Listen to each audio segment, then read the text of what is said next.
Bismillahirrahmanirrahim. Assalamualaikum warahmatullahi wabarakatuh. Waalaikumsalam. Alhamdulillahirabbil alamin. Wassalatu wassalamu ala Rasulillah wa ala alihi wa sahbihi ajmain, amma ba'du. Bapak dan Ibu sekalian, mudah-mudahan pertemuan antara Jumat, kemudian subuh, kemudian masjid, kemudian pagi hari juga menjadi pertemuan-pertemuan keberkahan, dan kita juga semua menjadi orang-orang yang diberkahi Allah Subhanahu wa taala. Bapak dan Ibu sekalian, kemarin kita mendengar berita bahwa salah satu sahabat kita, Pak Tamrin, meninggal dunia. Ya. Insya Allah sepengetahuan kita, termasuk saya juga, beliau orang yang baik, yang selama hidup banyak datang ke sini untuk entah itu sholat berjamaah atau berdiskusi, belajar agama. Mudah-mudahan husnul khatimah, lapangkan kuburannya. Bapak dan Ibu sekalian, ada banyak istilah yang kita bisa pergunakan untuk orang-orang yang meninggal. Dan Al-Quran juga punya banyak istilah.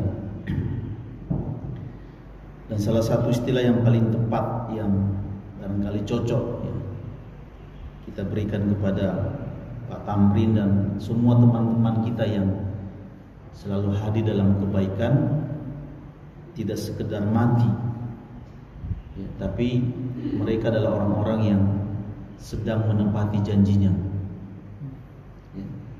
Karena dalam pikiran mereka, dalam keyakinan mereka, dalam cara mereka melangkah itu didorong oleh sebuah keyakinan bahwa suatu saat mereka pasti akan meninggal.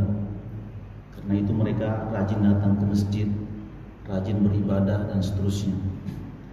Karena itu istilah yang paling bagus adalah mereka telah menepati janjinya. Nabi SAW mengajarkan kepada kita doa supaya kita selalu ingat-ingat janji.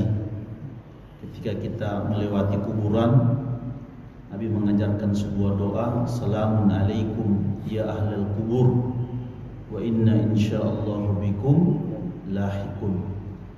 Semoga keselamatan diberikan kepada sekalian wahai penghuni kubur, dan insyaallah saya termasuk orang yang akan menyusul.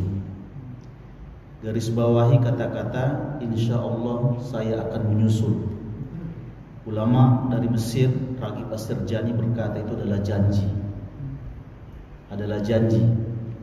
Jadi ketika kita melihat teman kita yang baik insya Allah meninggal, itu artinya dia sudah sedang menepati janjinya. Di dalam Al-Quran ada kata-kata orang yang mati tapi disebut tidak mati tapi menepati janji.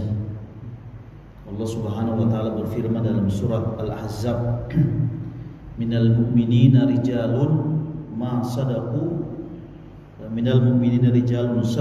ma ahadullah alaihi. Di antara orang-orang beriman itu ada laki-laki. Perhatikan kata laki-laki yang membenarkan janjinya bahwa dia akan meninggal dunia. Ya. Faminhum man qada nahbahu wa minhum man yantazir. Di antara orang yang berjanji itu ada yang betul-betul mati, sudah menepati janjinya.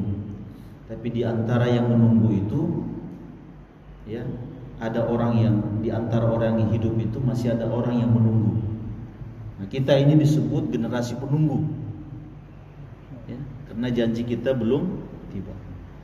Tapi Allah Subhanahu wa taala memberikan istilah untuk yang menunggu itu, wa ma baddalu tabdila. Janji mereka untuk mati itu, janji mereka untuk bertemu dengan Allah, bertemu dengan akhirat, tidak pernah hilang dari kepala mereka.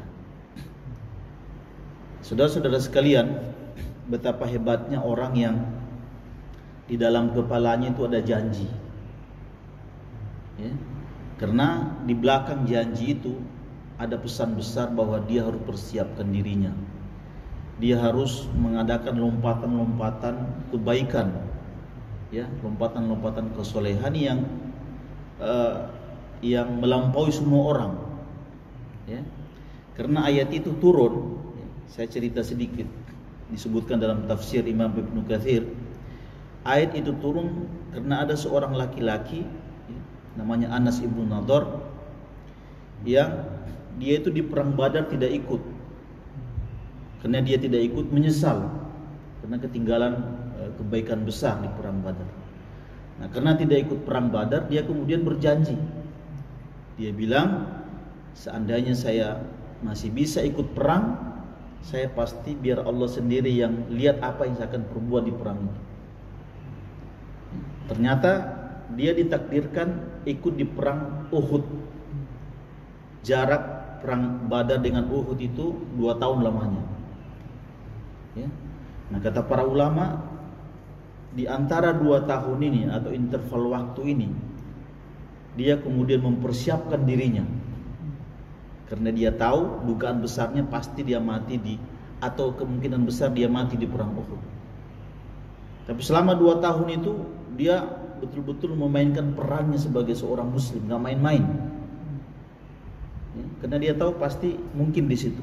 Dan betul, ketika di perang Uhud dia mati, ya. Sebagai tanda keseriusannya itu, di dalam tubuhnya itu ditemukan 80 lebih tusukan pedang, ya. Itu artinya dia serius, Pak, serius ingin berjuang. 80 lebih. Tidak ada yang bisa mengenal jenazahnya kecuali kakaknya atau kakak perempuannya sendiri yang bernama Rubaiyah. Sehingga turun ayat itu. Tapi yang kita garis bawahi, coba perhatikan, antara perang Badar dengan perang Uhud itu dia mengadakan lompatan-lompatan besar, tidak main-main.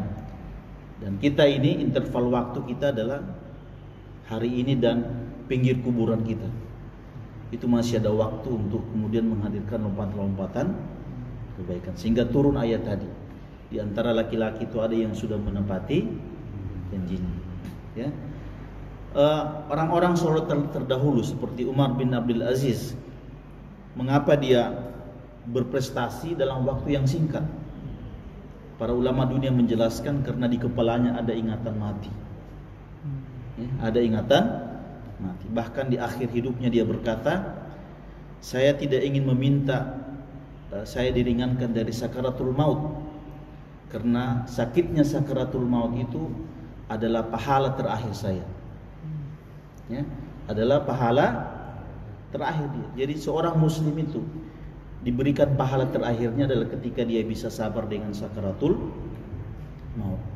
Bahkan ada riwayat yang mempesona tentang kematian itu. Mereka berkata, orang-orang yang mati tadi itu orang-orang baik yang sudah mati. Itu dalam pandangan kita itu adalah sebuah musibah. Tapi baru orang soleh yang meninggal itu adalah sebuah nikmat. Bahkan kalau disuruh pulang lagi ke dunia, mereka nggak mau.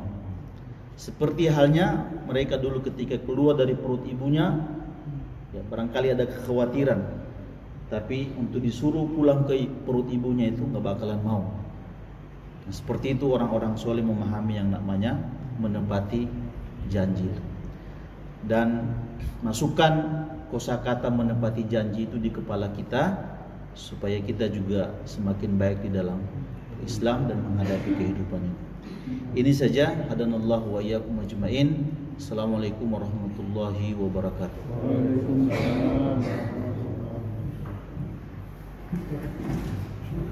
Yang dimaksud dengan menepati janji itu janjinya apa ya? Tapi kita dititipkan pada saat sebelumnya ada gimana?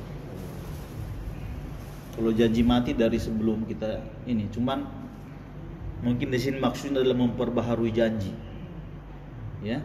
Kalau janji kita mau mati itu sudah dari dulu, sejak kita rahim bahwa si fulan akan celaka, akan mati, akan bahagia, sudah ada takdirnya. Cuman perlu memang membuat janji ketika kita sudah normal dewasa, seperti halnya Anas ibnu Nadhr, ya. Saya kira itu.